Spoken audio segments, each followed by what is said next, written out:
Hi, my name is Subruke, and in this video I have compiled 7 important tips to consider when choosing your PhD supervisor. Whether you have decided on a specific research topic or you're still exploring with few ideas, it is critical to understand how important your PhD supervisor will be on your research journey. Choosing the right PhD supervisor can make a huge difference on how successful your PhD is going to be. Your research can become a frustrating and lonely process if you don't have a good PhD supervisor to support you when you need help. So, what makes a good PhD supervisor, you may ask? A good PhD supervisor has a track record of successfully supervising PhD students through to completion, has a solid publication record, is active in their research area, has the time to give proper supervision, is truly interested in your study, and can provide mentorship, and also has a supportive personality. Now, let's consider some of these factors in details.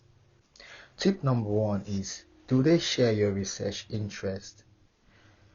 Your PhD supervisor must believe in you and your work. They should recognize the significance and relevance of the research topic you've chosen, as well as recognize and nurture its potential impact. As a result, when approaching a potential PhD supervisor, make sure that their research interests align with yours and that they are accepting PhD application in your chosen field. Alternatively, if you are applying for a PhD, for instance, at the University of Sunderland, you will need to write a PhD proposal and you will be redirected to the appropriate supervisor. If your application is accepted, you will be allowed to speak with that lecturer who is interested in your research. Now, this procedure is the same for most UK universities. I'll talk more about meeting your PhD supervisor, but first, let's consider tip number 2, which is considering the PhD supervisor working style. Rather than choosing a supervisor for their prestige, it is better to pay attention to their research interest, workplace culture, and day-to-day activities. This can mean discussing expectations before committing to a potential supervisor, such as their working hours, meeting frequencies, and how the supervisor track their students' progress, because that is important. Some students like to be micromanaged, while others prefer to do things on their own. So it is better to find out if your working procedures are compatible with the supervisor you are about to choose. Now, a possible red flag is if a prospective supervisor is not interested in the student progress and don't track their progress, then they might not be interested in their growth and development. Tip number 3 is industry links. It is also a good idea to look at your future supervisor's business connections. Have they spent years working in a relevant field? Do they perform research or collaborate with some of the most well-known companies in your field of research? All of this information you can find out from their profile on the university's website. A supervisor with those kind of contacts and expertise would be able to provide you practical advice about your research. Now, tip number 4 is to ask students for their opinion. You want a supervisor who will have the time and dedication to supervise you properly and offer constructive criticism on your work.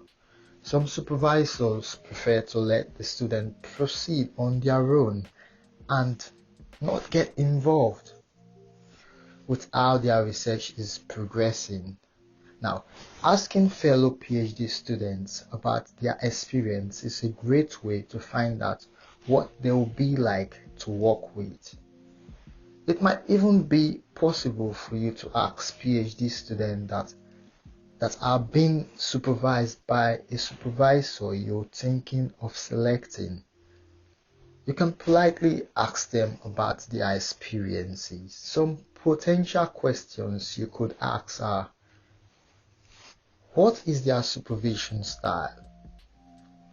How useful was their feedback? And if you can correspond with them via email. A possible red flag would be if a supervisor seems to prefer working alone and does not include students as co-author on their paper.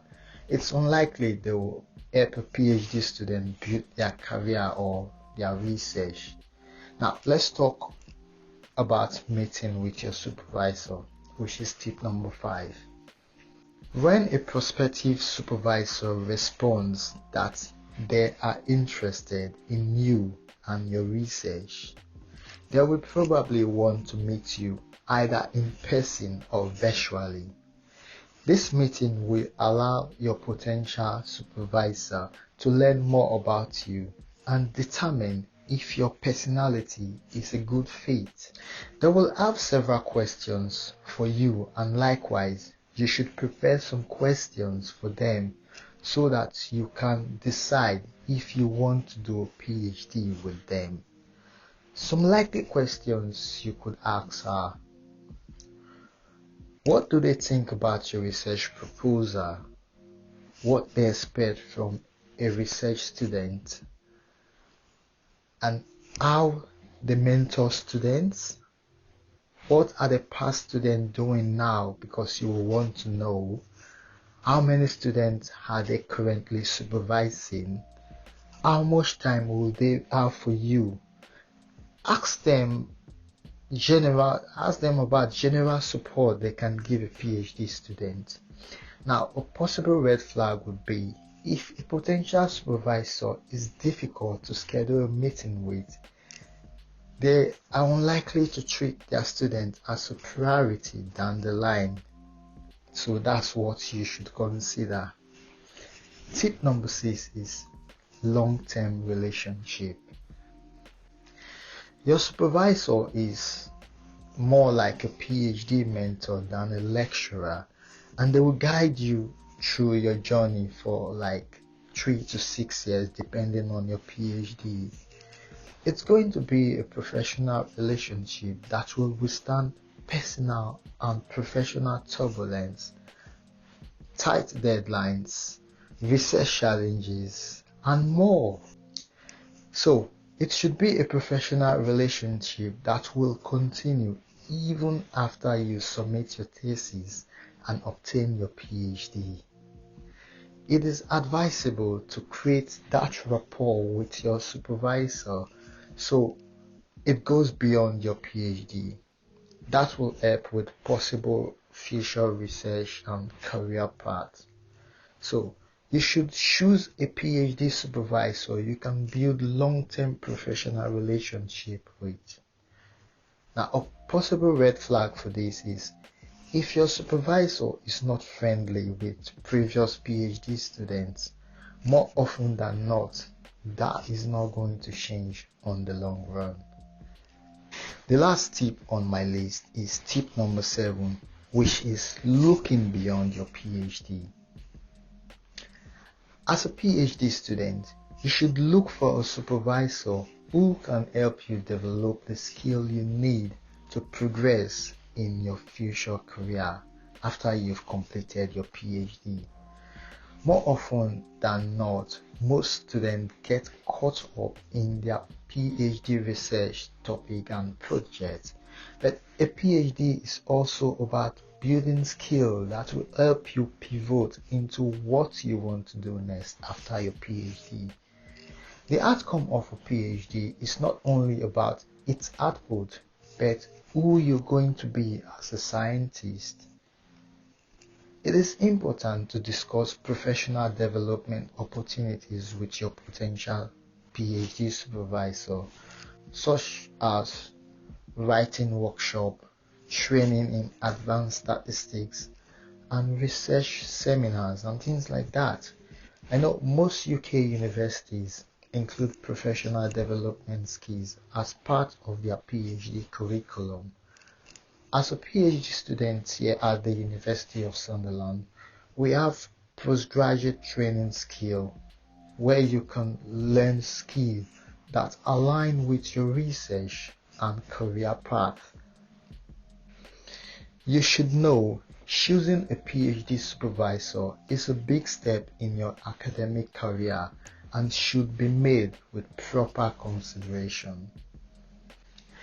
To sum it all up, the qualities you should look in a good PhD supervisors are that they have a good and strong understanding of your research field, demonstrated by regular and impactful publications. They have a proven track record of supervising PhD students. They have the time to support you and will do so by providing mentorship rather than being too controlling. I hope you find this video interesting. If you do, give it a thumbs up, share with people who might find this helpful, and don't forget to subscribe so you'll see the future video I'm going to post on this channel. And I'll speak to you on the next one. Cheers guys, and have a good one.